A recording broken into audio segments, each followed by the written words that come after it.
Sa video na to, kakain tayo ng traditional and authentic Korean street food sa marahil na pinaka-legendary food market sa buong Korea. Araso. Debak. Welcome to Gwangjang Market. I'm on a mission to eat some authentic and original Korean street food mula sa dinadayo na Netflix sensation knife cut noodles. Pero alam mo, feel ko parang sobrang comfort food siya. Spicy tteokbokki. Ang pinakamaganda dito, isang tteokbokki mo lang busog ka na. Blood sausage. Alam mo, parang kumakain ng dinuguan. Fish cake, japchae. Tikman natin, Lodis. Cheers! Korean pancake. At sa huli, we will devour some fresh Korean sashimi. Kaya, tapos lagyan natin ng sili. Palat natin. Cheers! Ready ka na ba? Tara!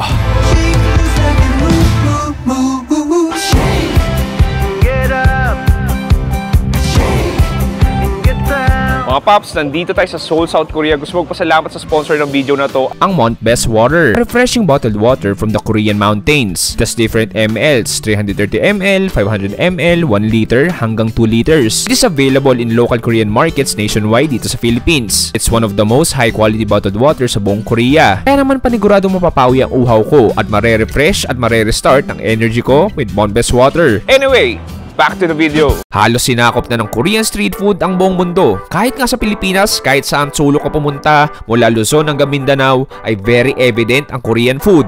Today, nandito tayo sa isang palengke at food market kung saan mo matatagpuan ang mga real Korean food. Annyeonghaseyo mga Pops, good morning dito sa sikat na Gwangjang Market, one of the largest and oldest traditional market dito sa buong South Korea. Ang food culture sa Korea ay mayroong tinatawag na culture clash, meaning nahati ang modern and experimental Korean food. Katulad sa nakarang episode natin kung saan pumunta tayo ng Myeongdong Night Market para maghanap ng mga modern Korean street food. Di mo alam, para tong tentacles ng alien eh. At on the other side naman ay ang mga traditional Korean food, which is ang mga Korean food na to ay very authentic at napasa pa from generations by generations. At dito mamahanap yan sa Gwangjang Food Market dito sa Seoul.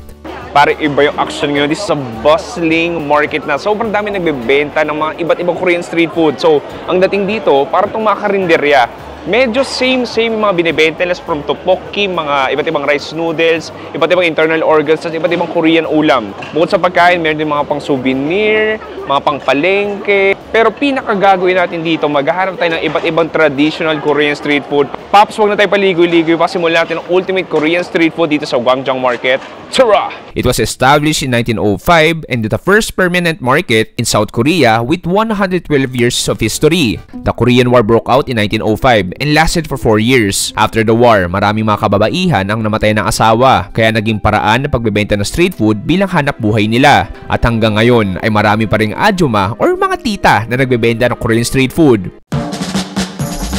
Dito sa Gwangjang ay sobrang daming adyuma na i-invite ka na kumain sa stalls nila. And for our first adyuma, the most famous adyuma of them all.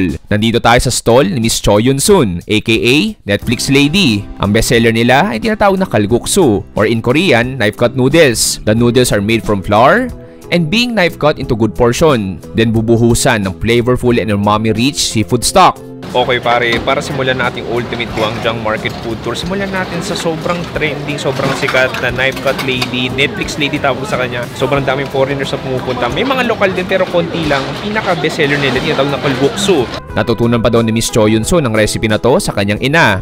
At dahil dyan, naging main headline siya ng Korean street food series sa Netflix. Makikita mo naman na ang daming tao, lalo ng mga banyaga na galing pang iba't ibang parte ng mundo para lang makahigop ng kanyang kalguksu. At umorder din ako ng kanyang Korean dumpling, aka mandu.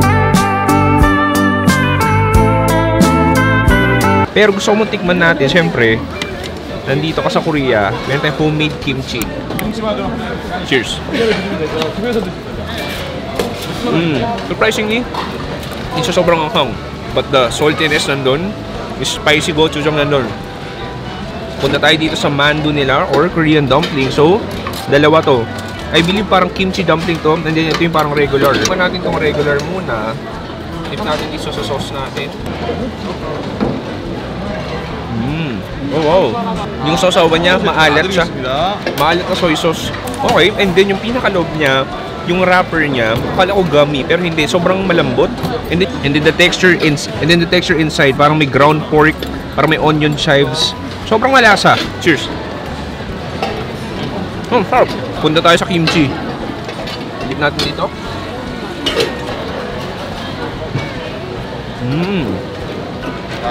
Okay, ito hindi pala siya kimchi. Basically, parehas lang. Feel ko to, spicier version lang. Pero alam mo, to be honest, akala ko sobrang flavorful niya. Sakto lang din. Though, malasa naman siya. Hindi lang siya yung sobrang flavorful. Punta tayo sa kalguksu. Ito yung pinaka-superstar nila. So, makikita mo, ito yung wheat flour noodles siya. Knife cut din siya. Ito may nori sa taas. Yun lang. Yun yung pinakaputahe niya. Kuha tayo ng sabaw. Tikman natin. Inad. Oh, nice. Ang sarap. Alam mo, nung nalasahan ko, yung kaldo niya, yung pinaka-stock, parang gawa sa seafood. Alam mo, parang siyang seashell, exactly. O parang clam soup. Yun, okay. Ang sarap, kakaiba. So refreshing, lalo medyo malamig ngayon. And then yung nori, parang natunaw na, so nalalasaan mo rin. Makikita mo, ang kakapal ng noodles niya, akala mo Mickey. So that. Tapos parang medyo dense na din siya. Sige.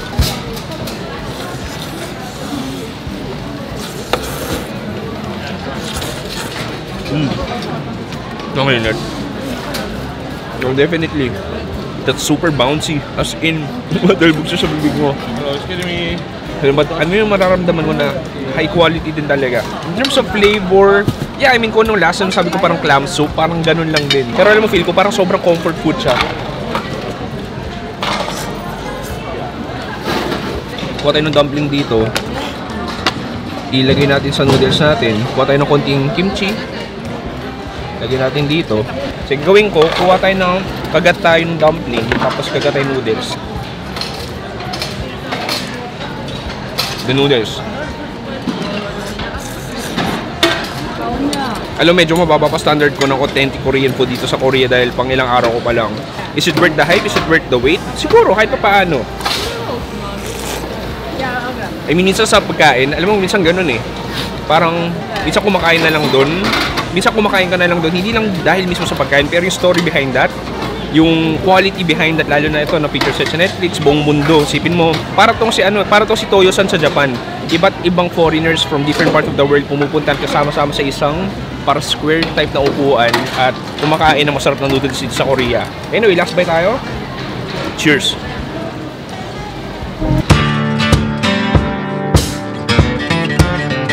After the war, Koreans started to climb back up sa mga kanya-kanyang buhay nila at ang pagbebenta ng street food ng isang paraan ng mga babae para magkaroon ng pera. Mga ready-to-eat Korean food ang bestsellers na hinahain nila sa customers. Katulad ng stall na to na nagbebenta ng sarit-saring authentic Korean food. Actually, parang atong Korean karinderye. Meron silang fish cake, noodles, pero ang gusto ko talang tikman ay ang tteokbokki or rice cake with spicy sauce, at sundae, a Korean-style blood sausage made by stuffing pig blood, starch noodles, and spices.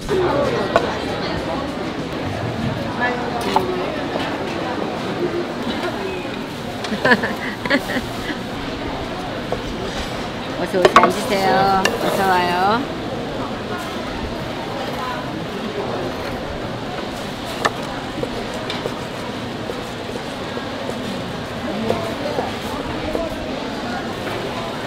Okay pare, next food trip natin, meron tayo dito ang isang ajuma. Ang daming ajuma dito, tsaka halmoni na nagbebenta ng iba't ibang Korean street food. Pero ito, marami silang iba't ibang ulam. Pero ang pinaka nakatakaw ng aking atensyon is sa kanilang, look at this tteokbokki.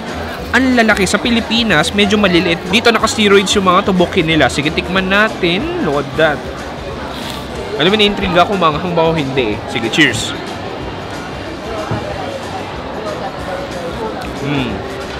Oh, nice. Alam mo, in fairness, less spicy, less sweeter compared sa Pilipinas. Pero ang hirap lang dito, sobrang laki ng rice cake nila. As in, sobrang bouncy, extra chewy. Ang tagal nga nguyain sa bibig. Parang isang buong ganto, isang good. Diba? Yeah, YouTube. 어디? Philippines. Ang pinakamaganda dito, isang tteokbokki mo lang busog ka na. Okay, next natin, ito yung Korean blood sausage with sweet rice. Makikita mo, para siyang pinunig na kinain natin sa Baguio. Ano may nakita? Oh, yeah, kanin nga yan. So, nakikita mo parang butil-butil kanin. Lagay natin dito. Oh, thank you. Oh, binigyan tayo extra sabaw. Lagay natin sa asin.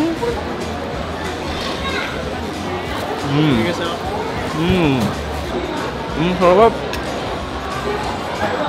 Oo. Siya yung parang hindi pinakamasarap tingnan eh. Pero ang sarap niya. I mean, you can taste like the blood. Alam mo, parang kumakain ng dinuguan. Sobrang rich, sobrang flavorful, and then yung kanin natin, matamis-tamis din siya. And then with that added salt, nagbibigay ng extra perfection. Yung pinaka-wrapper niya, hindi ko alam kung intestine ba yan eh.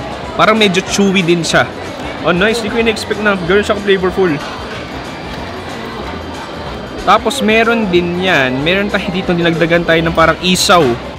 Ditong parang bituka o stomach. Sige, tikman natin. Sobrang basic ng lasa niya. As in, sobrang basic. Yun na yun. Kung lasa naman loob ko, lasa ng bituka, pinakuluan lang, yun na yun. Nag-experiment tayo. Ang gagawin ko, itong blood sausage, i-dip natin sa tteokbokki sauce. Walang makakapigil sa atin kung anong gusto natin, gagawin natin dito sa Korea. Cheers! Bagay. Bagay na bagay. Ang sarap. Anyway, Paps, medyo nabubusog na ako. Hanap tayo next food trip.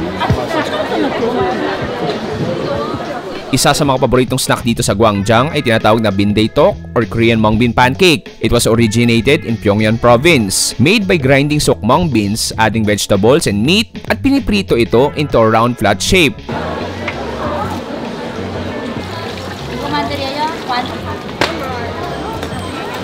Okay pare, next natin meron tayo ditong Korean seafood pancake. Ang laki lokada. So makikita mo, yan, may mga chunks ng hipon dito, may mga onion chives, at di ko pa alam kung ano. So gawin natin, ang laki nito, hindi ko alam paano siya.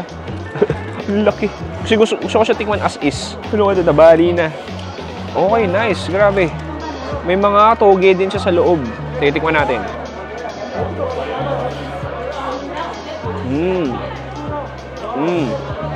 This reminds me of oyster pancake.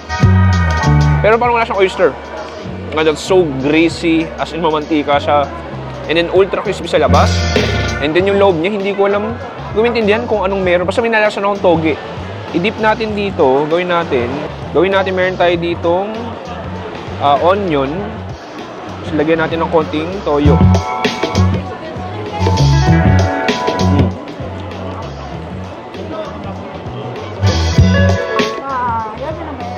Mas nakakatulong yung sibuyas.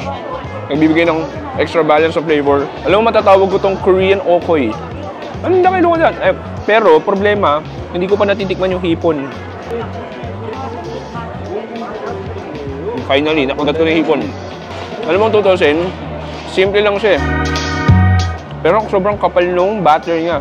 And yun yung pinaka-seafood lang. Feel ko yung hipon lang talaga and wala nang iba. Pero para sa akin, mas masarap pag may sibuyas. Alam mo, sobrang ang saya ng vibes dito sa Gwangjang. Like, alam mo, parang lahat may upuan. Parang karinderya eh.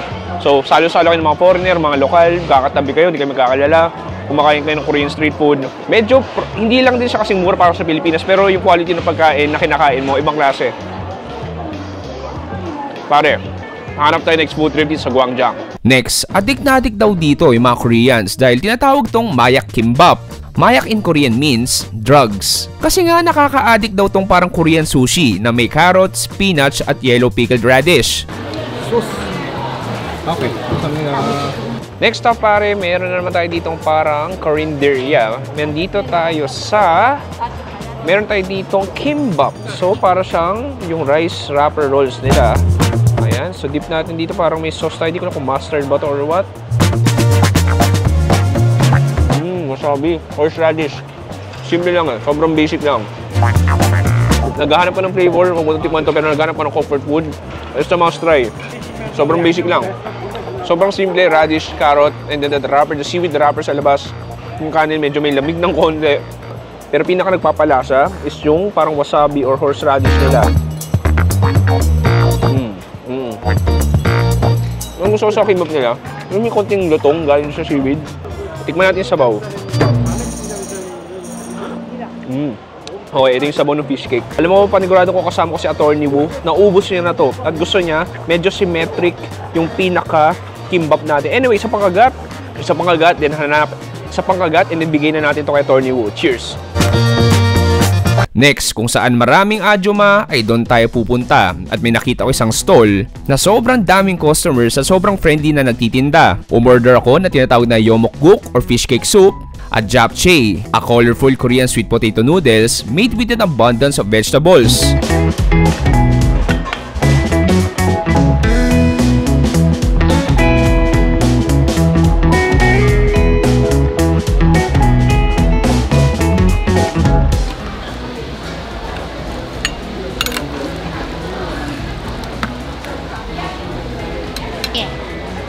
아이 자리도 많아 언니.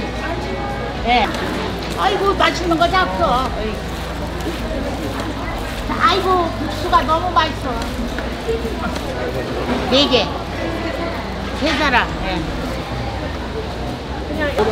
잔치국수를 잡숴봤니? 딴 데서 못 먹는데 비린내가 나서 이거는 맛있어요. 예. Okay pare, next natin. Ito yung gusto ko dito sa Gwangjang Market. Kasi nakita mo, may mga katabi akong Ajuma dito na para magkaka-apo lang nila ako. Kumakain lang kami sa isang malita karinderya sa Korea. Tikman muna natin tong fish cake. So, ang pagkakaiba, nakahiwalay siya sa stick and then nakalagay siya sa bowl na parang sabaw na siya or soup. Tikman natin yung soup. Oh, nice. Yung onion chives, as in babad na. And then you have like the fishy or seafood aroma galing sa stock. Kuha tayo ng fish cake natin. Cheers! Sarap. Sarap ng lambot. Kami sibuyas din. Okay. Saka makakain na masarap na fish cake o odeng. Siyempre mismo dito sa Korea. Ito, tikman natin to. Di ko alam kung ano to. Fish cake din ata to. Pero look how squishy that is. Nakikita nyo ba? Sobrang parang siyang jelly. Feel ko na soak up niya yung pinakasabaw. Tikman natin. Wow! It's like tofu skin. Ang sarap din pala. As in, babad na babad siya. Sobrang moist. Yung pinaka-juices ng sabaw lumalabas sa tofu natin. Okay, yung japchae. Sa side dish lang yan ng unlimited Korean barbecue sa Pilipinas dito. Meal talaga siya. Look at that. Look at these glass noodles. And all of that very vibrant color galing sa gulay. Araso!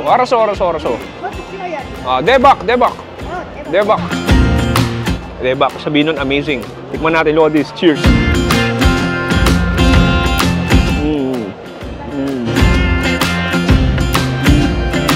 Wow, sarap. Oh, nice. I mean, there's an oil na kumakapit sa dila ko. And then there's a little bit hint of sweetness. Sesame flavor nandun. And then the noodles is like on the bouncier side. Sobrang lambot. You have the onions din. And then itong green, di ko alam anong klaseng gulay ba to? Water glory ba to or what? That's a mix of a flavorful noodles dito sa Korea. Isa pa, cheers. Minsan kung ano mas simple, yun yung mas masarap talaga. Di pa natatapos dito ang food trip natin, pare. Maghanap pa tayo ng last food trip natin dito sa Gwangjang Market, dito sa South Korea. Alam nyo, dito sa Gwangjang, it's chaotic but in a good way. From tourists and locals trying to spend their money on good traditional Korean food, ay pwede rin sila mismo mamalengke dito dahil you can buy fresh produce. Actually, bukod sa pagkain, ay yung experience talaga yung pupunta mo dito. Okay pare, iba lang talaga yung vibes dito sa Gwangjang. As in, parang ano halo-halo yung mga lokal, mga turista, hindi lang foreigners na turista, like mga turista mula outside of Seoul. Dito talaga pumupunta para kumain lang ng mga authentic Korean street food, mga seafood, mga rice cake, mga tipikal na nakikita natin Korean street food sa Pilipinas, like sa mga Korean restaurants, yung mga banchan. Dito talaga, live action. It's been a dream for me na pumunta ng South Korea, lalo na dito sa Gwangjang Market. Napapanood ko lang ito kay Mark Wins, kay Sunny, and then now, this is the real time. Kasi nakikita ko sila, natitikman at aamoy ko sila. It was an amazing experience na makita yung mga pagkain, matikman mismo yung mga pagkain dito sa Gwangjang Market. Anyway, maghanap pa tayo ng isang food trip dito sa Gwangjang. For our main event, let's eat some fresh Korean sashimi or tinatawag nilang sengsunwe. It's a mix of thinly sliced raw fish together with raw seashell meat, partnered with greens and gochujang sauce. Okay, last food trip natin sa Gwangjang. Tapusin natin isang bigating main event. Look at this, pare. Wide variety of seafood. So, di ko alam kung sea urchin ba to or parang clams. Meron tayo ditong octopus. Meron tayo ditong clam, parang seashell ulit. May isda tayo dito and then salmon. And then, gawin natin. And then, dito, meron tayo ditong side. So, may gochujang. May iba't ibang dahon tayo dito. chilies, tapos bawang. So, simulan ko muna sa kanilang salmon. Okay, mukhang quality, no? I-dip natin din sa soy sauce natin.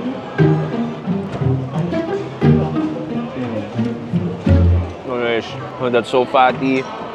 May juices na lumalabas. It's so fresh. Ang sarap. Okay, next. So, tikman tong parang seashell siya eh. Ang gawin ko naman, i-dip ko sa gochujang. Ayan. Tapos, and then kuha tayo ng dahon dito. Kuha tayo ng bawang, tapos yung seashell natin. Ayan. Siguro lagyan ko na rin ng, hindi ko alam kung ano to eh. Hipon ata. Ayan, tapos lagyan natin ng sili. Balot natin. Cheers!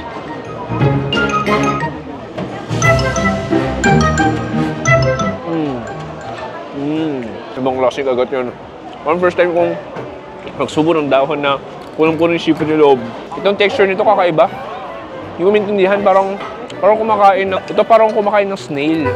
Parang siyang macartilage siya, chewy na medyo slimy. Ito naman parang chunks ng hipon. And then once you bite it, sobrang daming ganap, yung fresh na garlic, yung sili, and then that gochujang, that sweet spicy paste. Oh, nice. Try natin tong isda.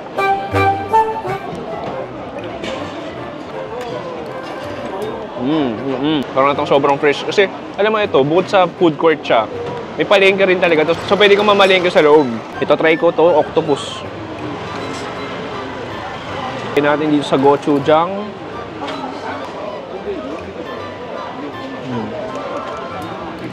Ang sarap. Alam, hindi naman sa ano medyo may makakamahal ng pagkain dito. Pero, para sa akin, ito yung pinakasulit. 10,000 yen, mga 400 pesos plus.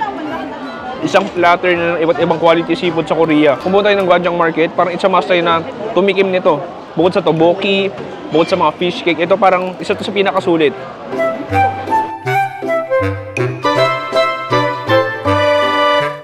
Boom pare, tapos na natin gawin isang ultimate Korean food tour dito sa legendary Gwangjang Market dito sa South Korea. Ibang klase lang, Paps. Maganda ka ng pera, ihanda mo tiyan mo. Dahil sobrang daming Korean street food na pwede yung pagpilian dito. Ako masasabi ko overall, sabi nga nila medyo touristy na daw tong market na to. Pero if first time mo sa Korea, sa South Korea, it's a must eh. Alam mo yun? Siguro sa lahat ng kinain ko, favorite ko yung huli, yung seafood. Dahil sa 10,000 won mo, sobrang sulit na. Ang daming seafood na pwede pagpilian. Maraming salamat sa panonood. Ako si Chewy dito sa South Korea sa Gwangjang Market. Sa amin, stay safe. It's a good night.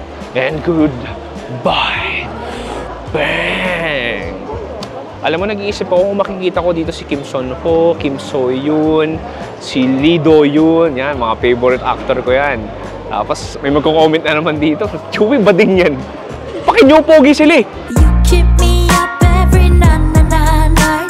내 뷰새 띠같이 마침표 없는 dream I can't avoid